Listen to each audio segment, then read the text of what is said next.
आज बेसिकली हमें जो डिस्कस करना है वो इस बुक के बारे में करना है कि ऑर्गेनॉन ऑफ मेडिसिन, ये जो सब्जेक्ट है, ये जो बुक हम पढ़ते हैं सो कॉल्ड ऑर्गेनॉन की।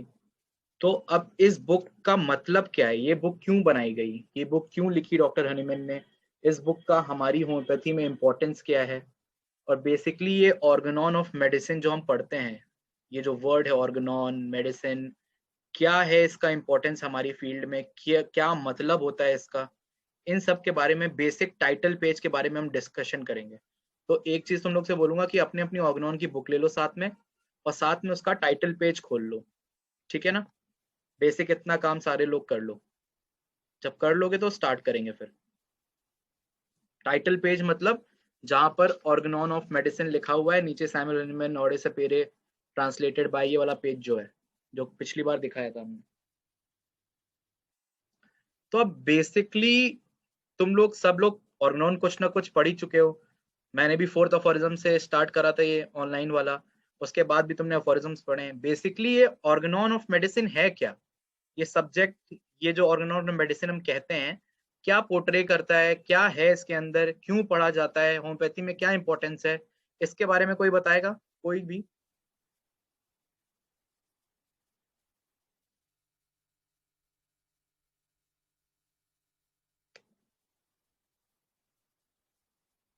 सबसे बेसिक क्वेश्चन है ये सेकेंड ईयर के लिए।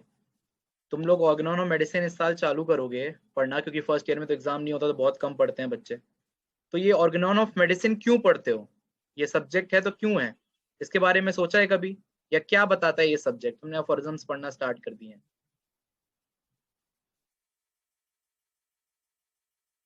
कोई भी जो आंसर करेगा।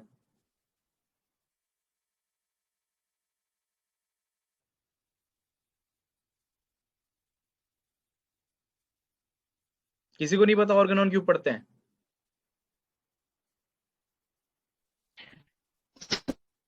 Good evening.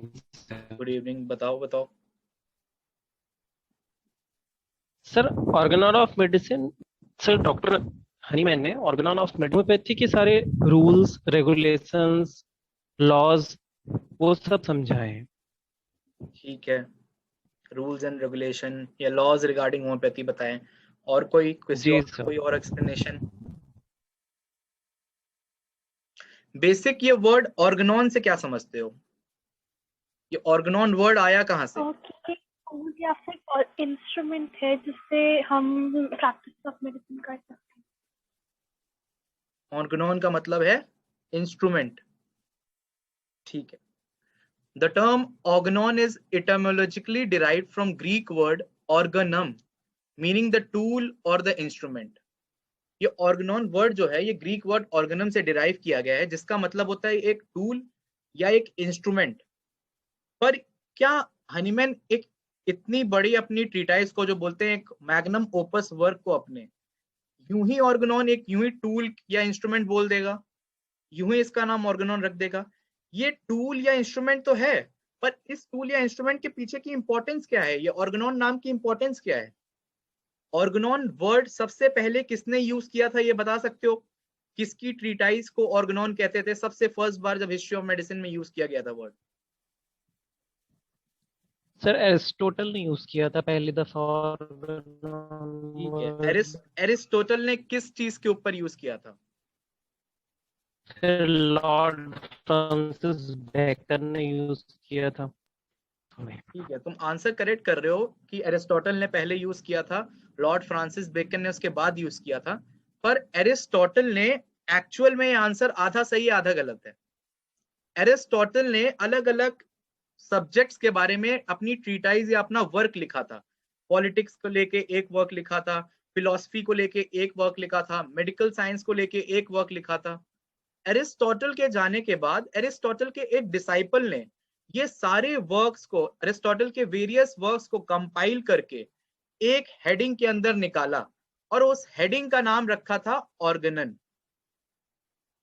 The term was first used by a disciple of Aristotle. तो सिर्फ ये कहना कि एरिस्टोटल ने यूज किया था सही नहीं होगा, एरिस्टोटल के एक डिसाइपल ने यूज किया था, to sum up various treatises on logic under one heading, that is organon. So therefore it is used to describe a tool for scientific and philosophical discussion या लॉजिक। एरिस्टोटल का work जो था उसका Organon रखने का मतलब का नाम के पीछे एक इंपॉर्टेंस थी कि ये जितने भी फील्ड्स हैं, नो मैटर कौन सी फील्ड है, हमारी मेडिकल फील्ड है, हमें उसमें रखना है। जिनकी पॉलिटिक्स की फील्ड है, पॉलिटिक्स हो गया या फिलॉसफी हो गई, हर फील्ड का जो एक साइंटिफिक या फिलोसफिकल डिस्कशन लॉजिकली जिसमें होता है, उनका एक अमेलगमेशन करके उसने ऑर्गेनॉन नाम दिया कि वो टूल या वो इंस्ट्रूमेंट जो जिसके पीछे का बेसिस क्या है, साइंटिफिक प्रूविंग या फिलोसफिकल डिस्कशन, उसके पीछे एक लॉजिक है। यूं ही थ्योरेटाइज करके कोई चीज नहीं लिख दी गई है, लॉजिक पे बेस्ड है, इसलिए उसका नाम ऑर्गेनॉन रखा गया था।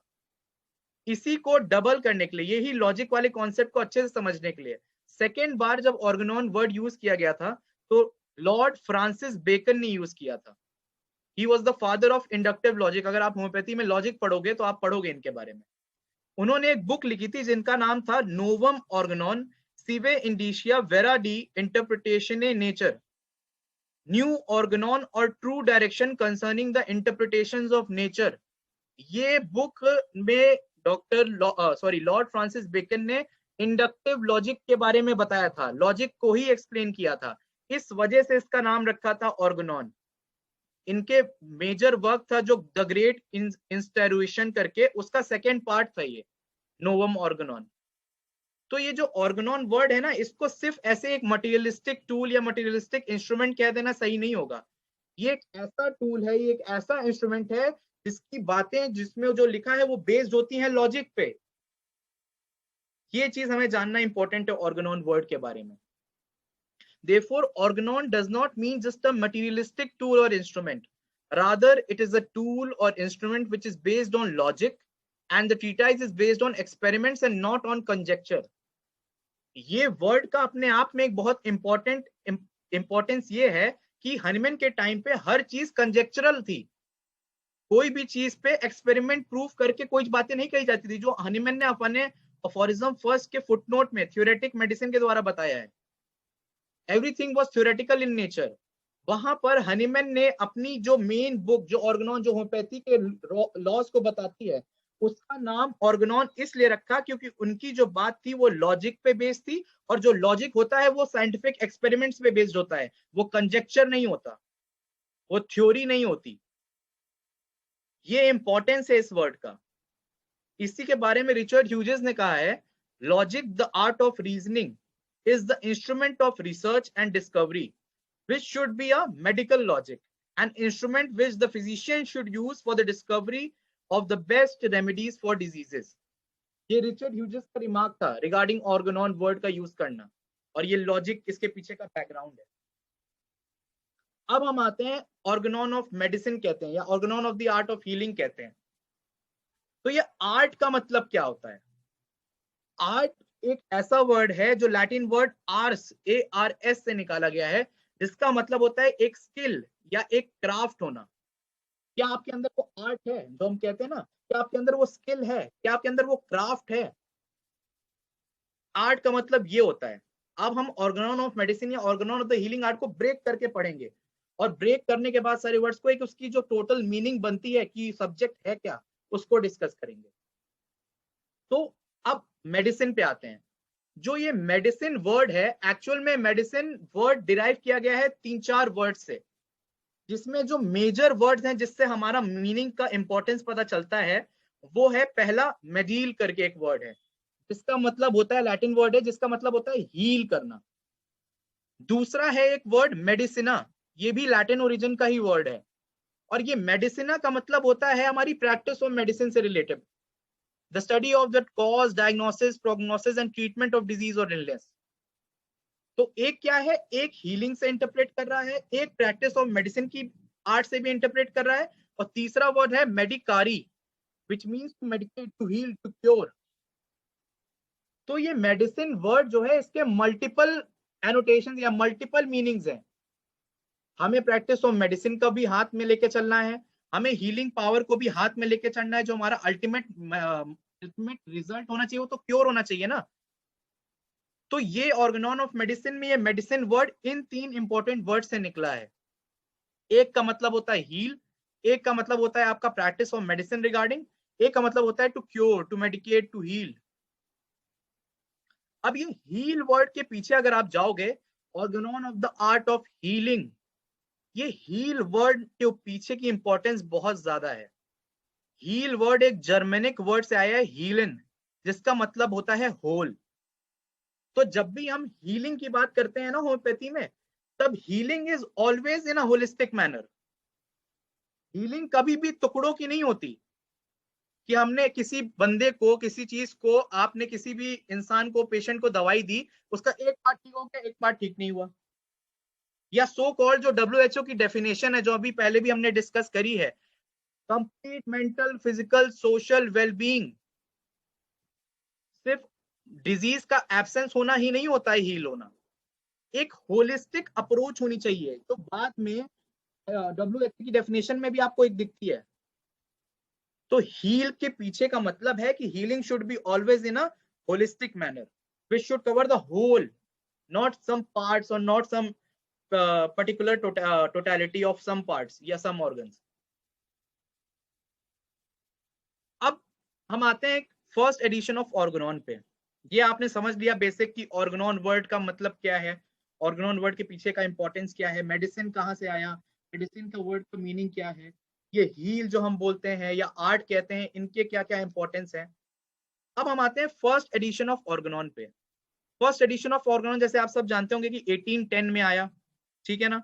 अब ये फर्स्ट एडिशन ऑफ ऑर्गेनॉन का जर्मन नेम था ऑर्गेनॉन डर रैशनलिन हेल कुंडे, जिसको ट्रांसलेट अगर इंग्लिश में करोगे तो लिखते हैं Organon of the rational healing science या सिस्टम। ये फर्स्ट एडिशन में था। और सेकेंड एडिशन में इस नाम में थोड़ा चेंज आया। सेकेंड एडिशन ऑनवर्ड्स, जो अभी तक सिक्स एडिशन जितने एडिशन आए हैं, नाम चेंज करके डॉक्टर हनीमैन ने ऑर्गेनॉन दर हेल कुंस्ट रख दिया, which translates to Organon of the art of healing. तो ये 1810 से 1819 तक का, पहली बात तो ये 8 साल का गैप। दूसरी बात, ये ऑर्गेनॉन डर रैशनलिन हेल कुंडे से ये रैशनल वर्ड और साइंस वर्ड क्यों हटाना पड़ गया डॉक्टर हनीमैन को, कोई बताएगा? सबसे पहले सर बिकॉज एलोपैथ्स भी यूज करना शुरू कर दिए थे regional word.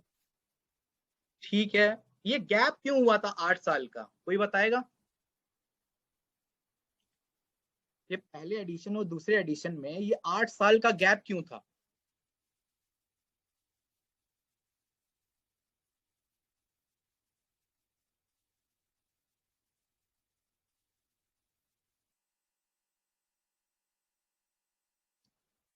Dr. Hahnemann was severely criticized for his new treatise, especially by Professor Becker.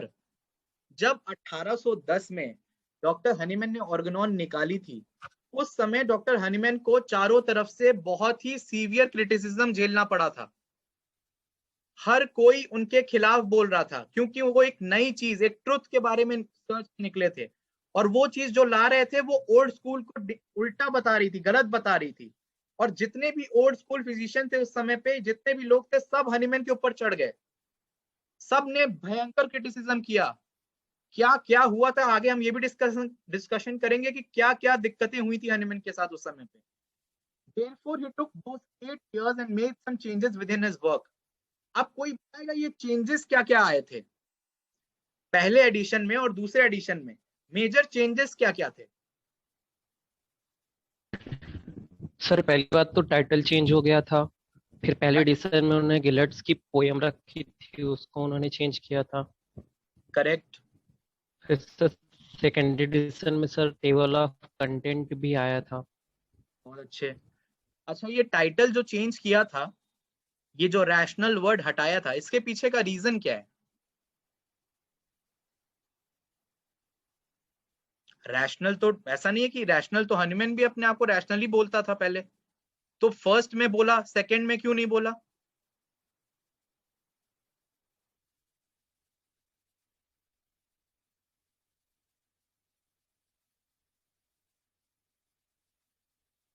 Gargi तुमने आंसर दिया था, इसका आंसर फिर से करो। ये Yes, sir. रैशनल वर्ड क्यों करा?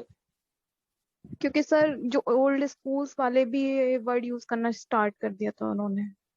ये तुम बता सकते हो? चलो ये आंसर तुम्हारा करेक्ट है, क्या बता सकते हो ये ऑर्गेनॉन में कहां पर इसका रेफरेंस दिया हुआ है? ये नहीं पता सर। कोई बात नहीं। रैशनल वर्ड डॉक्टर हनीमैन ने इसलिए हटाया था, at the time doctor Hahnemann introduced Organon, there were various kind of medical treatment available and the difficulty was that everyone at that time called themselves rational. जैसे कि गार्गी ने बताया, हर कोई अपने आप को रैशनल बुलाने लगा था। बाहर कोई बैठा हुआ है रोड पे, वो ठीक कर रहा है पुड़िया देके, वो भी अपने आप को रैशनल कहता था। ओल्ड स्कूल मेथड से जो ट्रीट करते थे वेनिसेक्शंस, ब्लड लेटिंग करके, वो भी अपने आप को रैशनल कहते थे। अब हनीमैन ने जो पहली ट्रीटाइज निकाली जो सच के टूवर्ड्स थी, जो इन सब से अलग थी, वो उसको रैशनल कहना चाहता था। पर हनीमैन ने देखा हर कोई अपने आप को रैशनल कह रहा है, तो हनीमैन को ये पता चल गया कि अगर मैं भी अपने आप को रैशनल कहूंगा तो इनमें और मेरे में कोई फर्क नहीं रह जाएगा, ये अपने जैसा मुझे मानने लगेंगे। Every physician thought his theory and practice to be rational. ये अगर तुम अपने बुक्स में अफोरिज्म में, अफोरिज्म 54 खोलो अपनी ऑर्गेनॉन की बुक में, सब लोग ऑर्गेनॉन की बुक में अफोरिज्म 54 में 6th एडिशन वाला जो पार्ट लिखा है, कोई रीड आउट करो, कोई भी तुम लोग में से।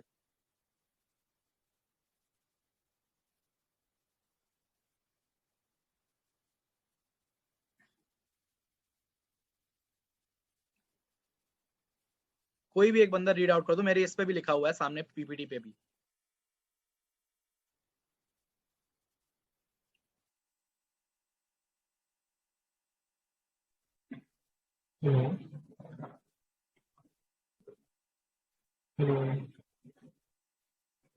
सर आवाज आ रही है?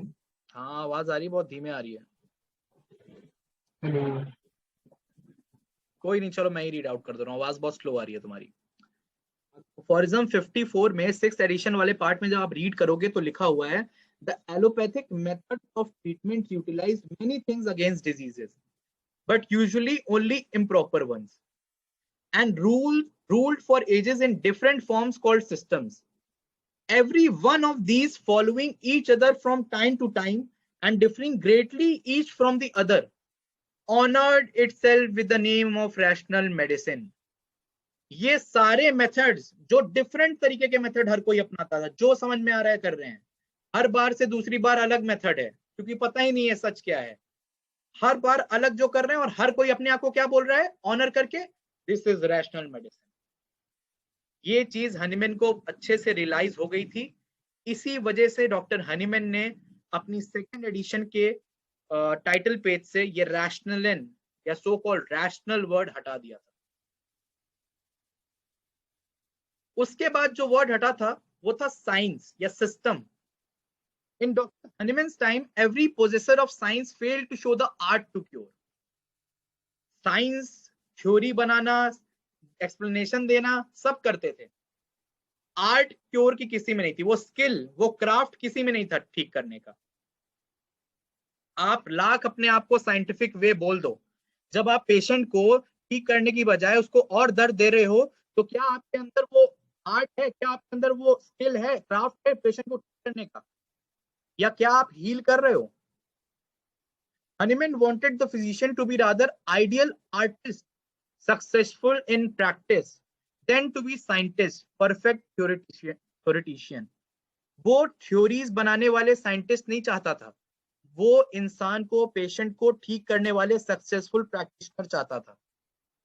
इसी वजह से उसने ये साइंस या सिस्टम वर्ड हटा के आर्ट वर्ड लाया। In the introduction 3rd part, अगर आप इंट्रोडक्शन पढ़ोगे बाय डॉक्टर हनीमैन, अपनी ऑर्गेनॉन में इंट्रोडक्शन खोल लो, उसमें 3रे पैराग्राफ में जाओगे तो 3रे पैराग्राफ में हनीमैन ये स्टेट करते हैं, I shall occupy myself here with the practical part of medicine only with the healing art itself. Healing science नहीं कहा है, हीलिंग आर्ट कहा है। हील करने के लिए आपके अंदर वो स्किल, वो क्राफ्ट होना चाहिए, सिर्फ थ्योरी समझ के इंसान हील नहीं कर सकता। ये हनीमैन डिफरेंस जानता था, ये हनीमैन डिफरेंस जानता था, इस वजह से ये इसने ऐसे लिखा, क्योंकि हमें बताना चाहता था कि आर्ट पे ध्यान दो, स्किल्स पे, क्राफ्ट पे ध्यान दो, रादर देन जस्ट थ्योरीज बनाना। रिचर्ड ह्यूजेस का बहुत ही प्यारा रिमार्क है इसके बारे में, he was seeking not the consistency of a theory but the success of the art. और हमने पढ़ा कि आर्ट मतलब प्रैक्टिस में सक्सेसफुल होना, थ्योरी बनाने में नहीं। इसी वजह से जो ऑर्गनॉन डर रैशनलेन हेल कुंडे से ऑर्गनॉन डर हेल कुंस्ट का ये कन्वर्जन है। ये हीलिंग का आना, ये साइंस का जाना, ये आर्ट का आना, ये आपका क्या बोलते हैं सो कॉल्ड, जो हमने पहले पढ़ा रैशनल वर्ड का जाना, इसका इंपॉर्टेंस ये है।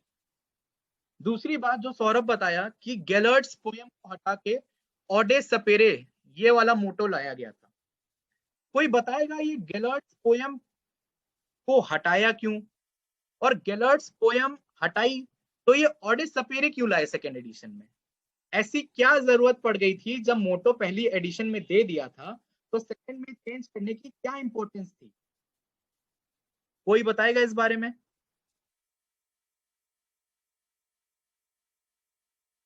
सर वही जैसे कि आपने बताया कि पहला एडिशन आने के बाद इनको बहुत ज्यादा क्रिटिसाइज किया गया, इन पे मेंटल टॉर्चर किया गया बहुत सारा। तो सर इन्होंने भी ऑडियो सपेरे वर्ड यूज किया जिसका मतलब होता है कि dare to be wise, dare to be intelligent, dare to be strong. ठीक है,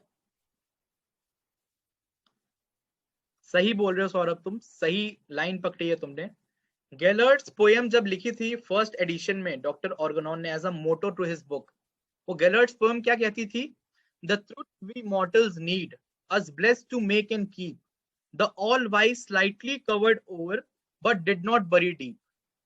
जो सच्चाई जिसके पीछे डॉक्टर हनीमैन भाग रहे थे, सिमिलिया की सच्चाई के पीछे, वो मॉर्टल्स के लिए जो जरूरी है, हमारी ह्यूमन बीइंग्स के लिए जो बहुत नेसेसरी है, जो हमें ब्लेस करके हेल्दी रखने के लिए नेसेसरी है, वो भगवान ने, the all wise, the creator, उन्होंने स्लाइटली कवर करी हुई है, एकदम डीप नहीं बरी करी हुई है।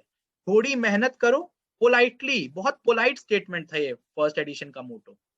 आप थोड़ी सी मेहनत करिए, थोड़ी सी सच्चाई के टुवर्ड्स अपनी पढ़ाई को लगाइए, आपको वो आसानी से मिल जाएगी। इतना अंदर नहीं दबी हुई है वो सच्चाई, ढूंढिए आप जाके थोड़ा।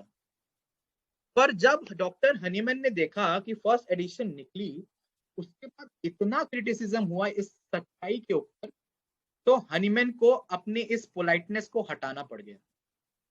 ये पोलाइट नेचर को हनीमैन समझ गया कि अब ये जो ओल्ड स्कूल वाले हैं ना, ये नहीं समझेंगे इसको, या हमारे जो फिजिशियन ब्रीदरन है ना, ब्रदर्स सो कॉल्ड, ये नहीं समझेंगे। Dr. Hahnemann in the first edition politely uses this poem as a motto to the organon, explaining that the truth we all humans, the mortal beings, need, that will make us happy, the all-wise has not buried it deep, but it is slightly covered over by him. ऑडे सपेरे, ये ऑडे सपेरे जो second edition onwards आया, इसकी भी एक history है। ऑडे सपेरे को सबसे पहले किसने यूज किया था, ये कोई बताएगा? हॉरेस। हॉरेस कौन थे? पोइट। तो ऑडे सपेरे हॉरेस क्यों यूज करते थे? सर वो जो पीरियड था वो रेनेसांस का पीरियड था, तो वो हर अपनी पोएम के बाद ऑडे सपेरे यूज करते थे, जिसका वो मोटो था कि वो जो डार्क एरा है उससे लाइट एरा की तरफ बढ़ो। Correct. The original use of the phrase sapere ode appears in the first book of letters 20 BC by the poet Horace. In the second letter addressed to Lollius in line 40, the passage is, "He who has begun is half done. Dare to know, begin." यहां पर उसने पहली बार सपेरे ऑडे use किया था। ये सपेरे ऑडे उसने एक story के मॉरल को बताने के लिए यूज किया था। वो स्टोरी क्या थी? The phrase is the moral to a story in which a fool waits for a stream to cease flowing before attempting to cross it. In saying, "He who begins is half done, dare to know, begin," Horace suggests the value of human endeavor, of persistence in reaching a goal, of the need for effort to overcome obstacles. Moreover, the iconic Latin of sapere ode also can be loosely translated as the English phrase "dare to be wise." Horace ने एक story बता रहा था, उसका एक moral बताने के लिए यूज किया था। एक आदमी था जो स्ट्रीम को क्रॉस करने के लिए वाटर का फ्लो कम हो जाए उस वजह से रुका हुआ था। तो हॉरेस ने बोला he who begins is half done, dare to know begin. आप क्रॉस करना चालू नहीं करोगे तो आप क्रॉस नहीं कर पाओगे। अपने अंदर वो डेयरिंग लाओ और चालू करो क्रॉस करना। इस वजह से यहाँ पर फर्स्ट टाइम हॉरेस ने ऑडे सपेरे को यूज किया था। और बेसिकली जो हॉरेस अपनी राइटिंग्स में ऑडे सपेरे को यूज करता था, उसका इंपॉर्टेंस ये था कि उस समय पे, जैसे कि गार्गी ने बताया, रेनेसांस का पीरियड चल रहा था, the enlightenment, so called enlightenment period, dark ages, dark era से हम लाइटनिंग एनलाइटमेंट के टुवर्ड्स जा रहे थे। तो हॉरेस अपनी पोएम्स में जो एनलाइटमेंट के टुवर्ड्स लीड करती थी, जो एक तरीके का रेवोल्यूशन रखती थी अपने अंदर, उन पोएम्स के एंड में ये लिखता था, सपेरे ऑडे, dare to be wise. Revolution लाना है, एनलाइटमेंट लाना है, डार्क एजेस को पीछे छोड़ना है, तो डेयर टू बी वाइज, आगे आओ, करो, सच्चाई पे भरोसा करो। ऐसे ही ऑडे सपेरे को सेकेंड टाइम किसी ने यूज किया था। सेकेंड टाइम किसने अच्छे से यूज किया था ऑडे सपेरे को, बता सकते हैं?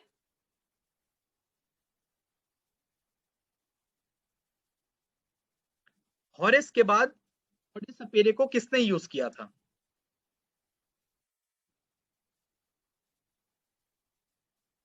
कोई भी, 4th year, 3rd year, 2nd year.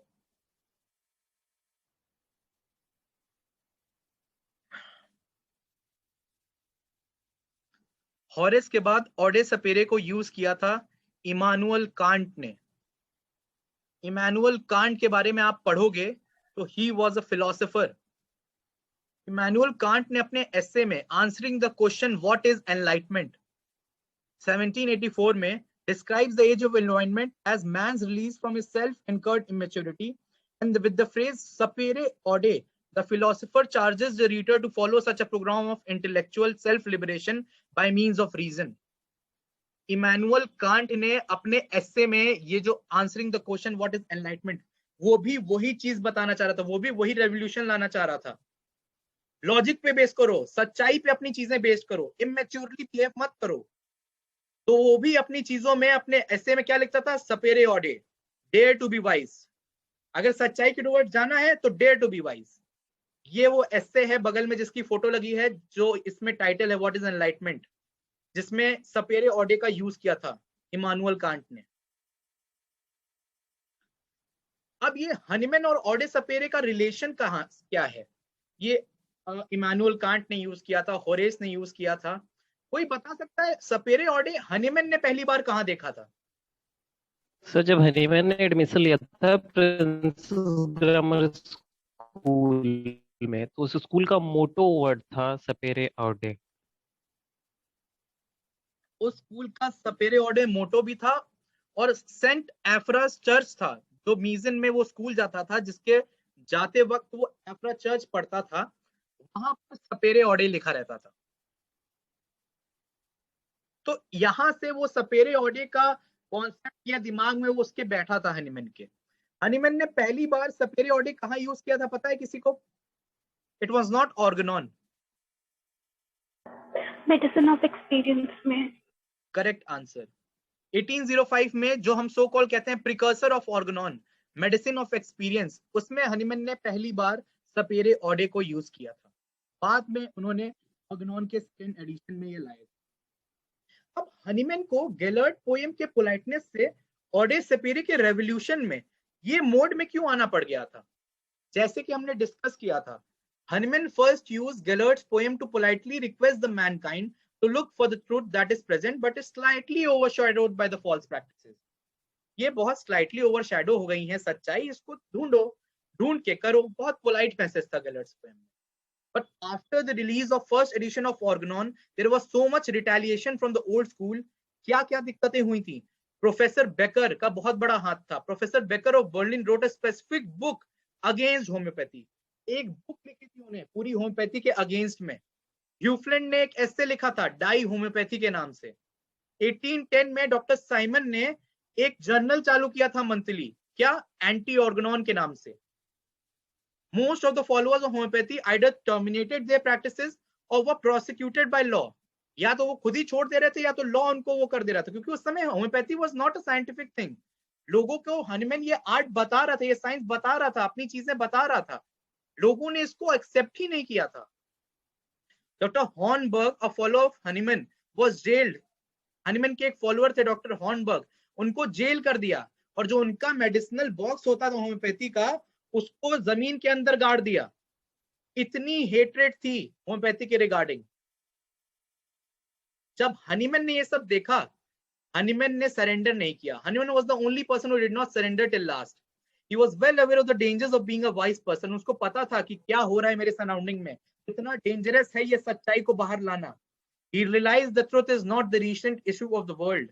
Hence, he continued the work to improve what he found to be true in order to encourage his fellow physician and to bring a revolutionary change in the medical profession. He replaced the polite stanza of Gellert's poem and wrote as the motto to his new edition, that is second edition, Ode Sapere, Dare to be wise. हिम्मत है तो सच्चाई जानना चाहते हो, सच्चाई में भरोसा करना चाहते हो, तो डेयर टू बी वाइज। जाओ, पढ़ो, समझो और देखो। कोई थ्योरी नहीं है, एक्सपेरिमेंट पे बेस्ड है, कोई हवाई बातें नहीं है। अगर सच्चाई का जानने की इच्छा रखते हो तो करो, जो लिखा है वो करके देखो, ना होए तो बोलो। ऐसे ही क्यों डिनाई कर रहे हो? पहले बहुत पोलाइटली कह रहा था कि गेलर्ट्स पोएम में बड़े अच्छे से कि थोड़ा सा नीचे दबा हुआ है, निकालो, मिल जाएगा। पर जब इतनी इग्नोरेंस देखी ना उसने अपने आसपास वाले लोगों से, तो उसने बोला अगर सच्चाई जानना चाहते हो तो dare to be wise. Revolution लाना चाहता था हनीमैन। जब ये 9 साल की मेहनत उसने इसीलिए लगाई थी, चेंजेस किए थे अपनी ऑर्गेनॉन में। अब ये हमने Organon of the art of healing, ये हमारा टाइटल होता है सब्जेक्ट का, Organon of the art of healing. अब ये Organon of the art of healing, हमने ऑर्गेनॉन पढ़ लिया, आर्ट पढ़ लिया, हीलिंग पढ़ लिया। अब इसका मतलब क्या है? The title means this book is a tool और एन इंस्ट्रूमेंट। जो ऑर्गेनॉन का मतलब है, this book is a tool और instrument based on logic and scientific explanation which helps the physician to acquire the skill or craft, art of healing the sick individual in a holistic manner. अगर तुमसे कोई पूछे कि Organon क्या है, तो Organon वो किताब है जो आपको टूल या इंस्ट्रूमेंट देती है, जो कि एक लॉजिक साइंटिफिक एक्सप्लेनेशन पे बेस्ड है, जो आपके अंदर वो आर्ट और स्किल को बढ़ाता है। किस काम के लिए? हील करने के लिए पेशेंट को इन अ होलिस्टिक मैनर। ये मतलब है इस सब्जेक्ट का, Organon of the art of healing. इतना पीछे का बैकग्राउंड है इस एक टाइटल में, इतने पीछे के हनीमैन के ऊपर अत्याचार, उसके फॉलोअर्स के ऊपर अत्याचार है इस एक टाइटल के पीछे। तो इसको ऐसे ही हल्के में मत लो। और क्योंकि ये लॉजिक और साइंटिफिक एक्सप्लेनेशन पे बेस्ड है, इतनी मेहनत करके, इतने अत्याचार झेल के डॉक्टर हनीमैन ने ट्रीटाइज लिखा है, तो सोच लो जब उसको सिर्फ एग्जाम के लिए पढ़ के जाते हो तो उसकी इंपॉर्टेंस की कितनी ज्यादा बेइज्जती करते हो तुम लोग, या डॉक्टर हनीमैन की कितनी ज्यादा बेइज्जती करते हो जब ये book just as a novel पढ़ के चले जाते हो। जितनी दिक्कत और शिद्दत से हनीमैन ने काम किया था, उतनी ही शिद्दत से आपको ऑर्गेनॉन पढ़नी पड़ेगी। हम रिजॉइन करते हैं फिर से एक बार, थोड़ा सा बचा है पार्ट और, रिजॉइन कर लो सब लोग।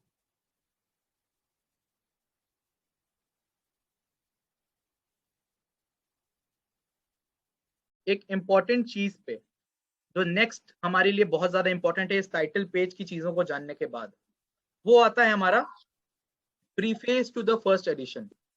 सब लोग यहाँ पर preface to the first edition खोल के रख लो अपनी बुक्स में, सामने मेरी स्क्रीन पे भी मिल जाएगा अगर किसी के पास बुक्स नहीं है तो। ये preface to the first edition के लास्ट पैराग्राफ स्टार्ट करते हैं। जो preface to the first edition का लास्ट पैराग्राफ है ना, ये लास्ट पैराग्राफ हमारा so called eternal entrance criteria, doctor Rashid जो हमारे टीचर हैं, जो जिन्होंने हमें ये सब चीजें सिखाई हैं, वो बोलते हैं this is the eternal entrance criteria for a homeopathic student. अगर आपको होम्योपैथी करनी है तो ये आपका एंट्रेंस क्राइटेरिया होना चाहिए कि ये है कि ये नहीं है। ये है तो करो, लेकिन ये है और ये नेगेटिव क्वालिटीज हैं तो मत करो। इसके बारे में यहां पर डिस्कस हुआ है। तो डॉक्टर हनीमैन क्या बोलते हैं लास्ट पैराग्राफ में? I must warn the reader that indolence, love of ease and obstinacy preclude effective service at the altar of truth. ये इंडोलेंस, लव ऑफ ईज और ऑब्स्टिनेसी ऐसी कैरेक्टरिस्टिक होंगी आपके अंदर, ऐसा नेचर है आपका, तो छोड़ दीजिए, होम्योपैथी आपके लिए नहीं है। प्रीफेस टू फर्स्ट एडिशन में ही पढ़िए, अगर आप ये क्राइटेरिया पार कर रहे हैं तो आगे बढ़िए, नहीं तो अभी। ये क्या है? ये इंडोलेंस का मतलब क्या है? ये लव ऑफ ईज का मतलब क्या है? कोई बताएगा?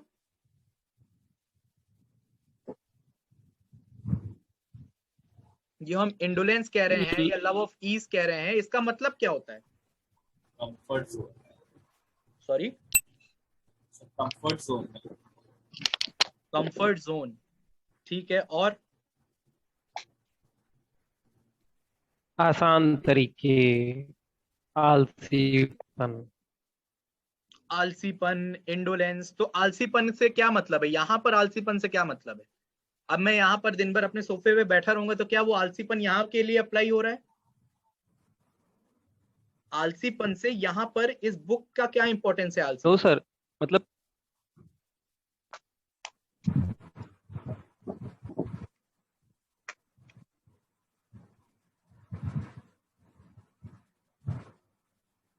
कोई जवाब दे रहा है?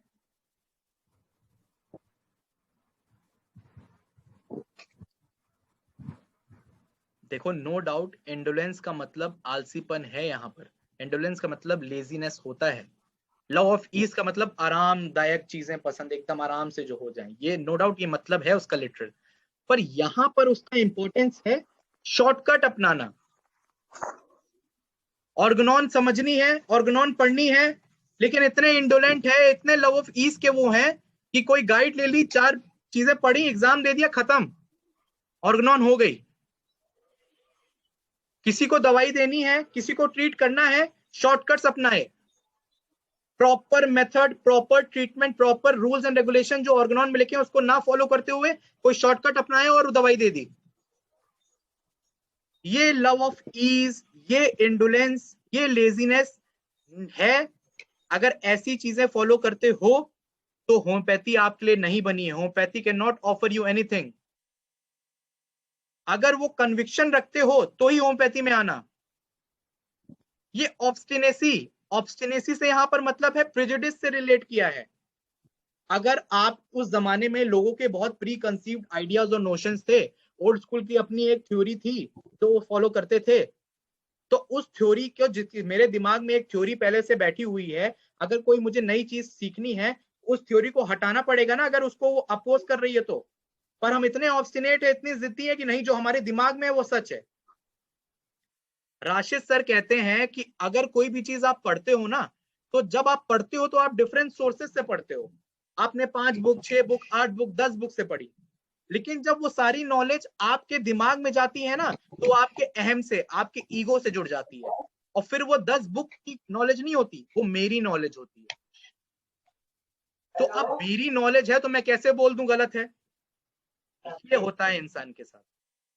तो वो ऐसे ही ओल्ड स्कूल वाले जो लोग थे, उनका अपना एक थ्योरी थी जो उन्होंने 1000 जगह से पढ़ी, जो अपने दिमाग में उन्होंने बसाई। अब नई चीज सीखने के लिए उसको हटा ही नहीं सकते थे। हटाने के लिए बहुत मेहनत चाहिए होती है, और हटाओगे तभी नई चीज सीख पाओगे। इसको ऑब्स्टिनेसी से डिनोट किया था। जिसका भी माइक खुला हुआ है वो म्यूट कर ले। अब ये indolence, love of ease, obstinacy है, ये जिद्दीपना, ये आरामदायक जिंदगी जीने का मन है, तो होम्योपैथी आपके लिए नहीं है। आप प्लीज चले जाइए, एंट्रेंस क्राइटेरिया में यही फिल्टर हो जाइए। और नहीं है तो फिर क्या होना चाहिए, क्या क्वालिटीज होनी चाहिए? एंड ओनली, आगे पढ़ेंगे हम इसमें, freedom from prejudice and untiring zeal qualify for the most sacred of all human occupation, the practice of the true system of medicine.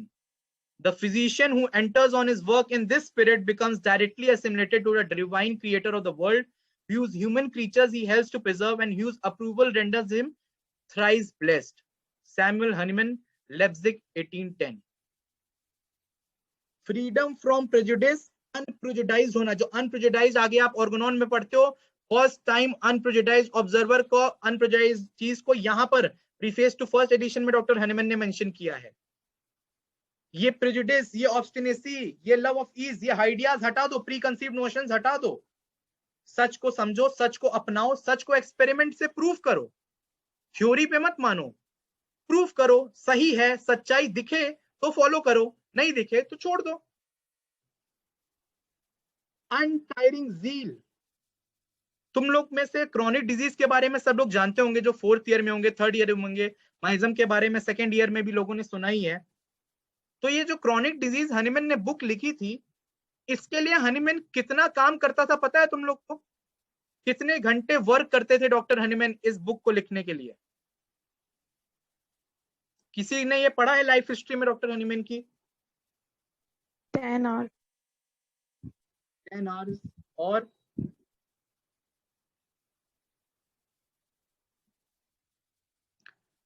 Doctor Hahnemann हफ्ते में 3 दिन निकालते थे, पूरे हफ्ते में से। उस 3 दिनों में 7 से 10 घंटे डॉक्टर हनीमैन क्रॉनिक डिजीज के बारे में पढ़ते थे। इंपॉर्टेंट ये नहीं है कि 3 दिन निकाल के 7 से 10 घंटे पढ़ते थे, इंपॉर्टेंट ये है कि तब उनकी एज 70 साल थी। आज हमारी एज 24, 20, 21, 22, 23 है। क्या हम इस उम्र में उनका आधा भी पढ़ते हैं? नहीं पढ़ते, मैं भी नहीं पढ़ता।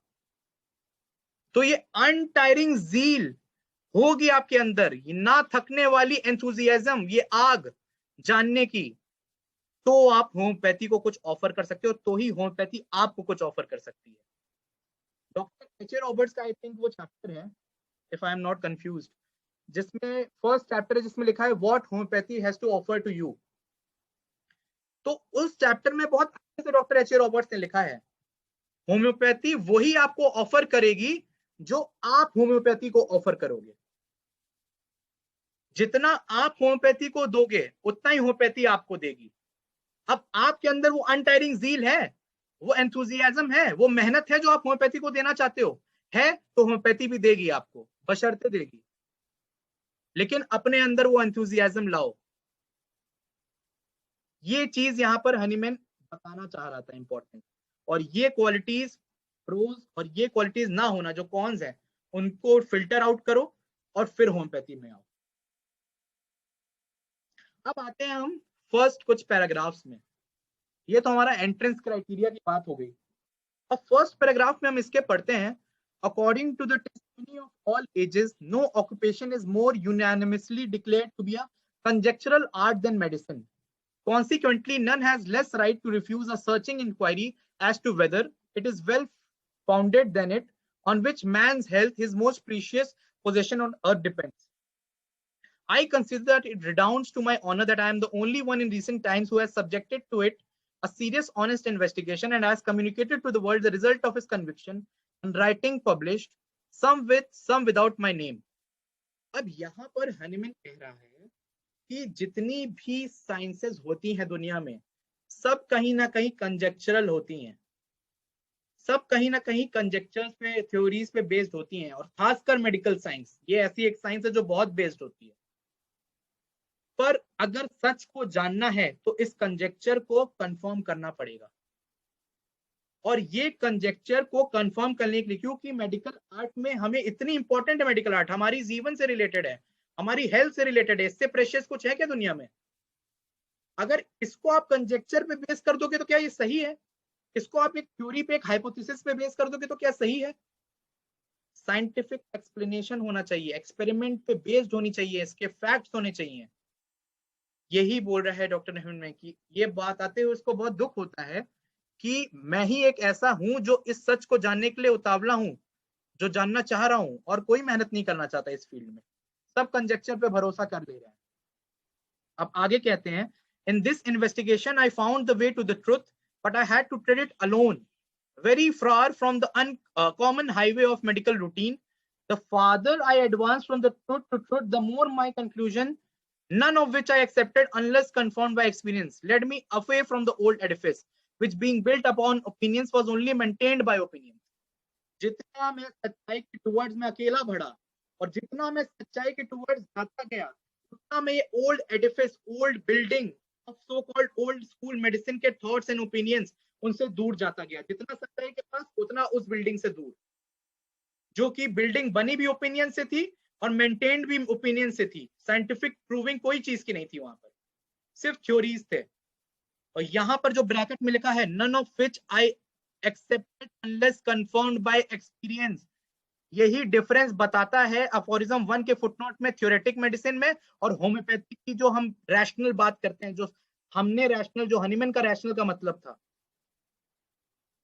यही है. जो चीजें एक कंजेक्चर है, एक बात है कही, मैंने तुमसे कहा कि ये चीज ऐसे होती है, तुम मान लोगी, लेकिन उस चीज को prove करके, उसको अपनी सच्चाई अपनी आंखों से देख के एक्सपीरियंस करके फिर मानोगी, तो वो ज्यादा अच्छा है कि बस मान लेना ज्यादा अच्छा है.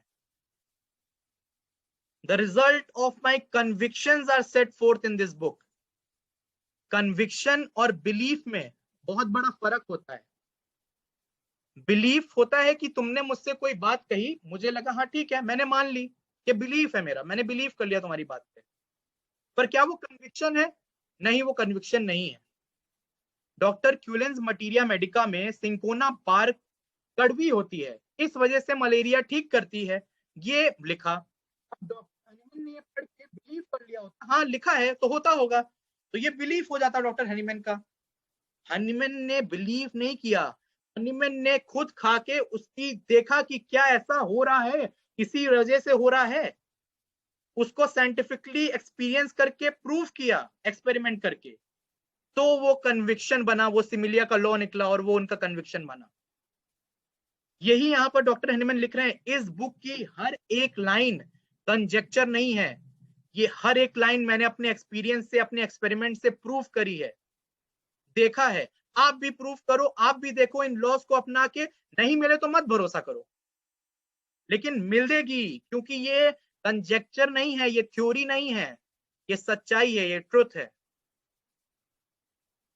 It remains to be seen whether physicians who mean to act honestly by their conscience and by their fellow creatures will continue to stick to the pernicious tissue of conjectures and caprice, or can open their eyes to the salutary truth.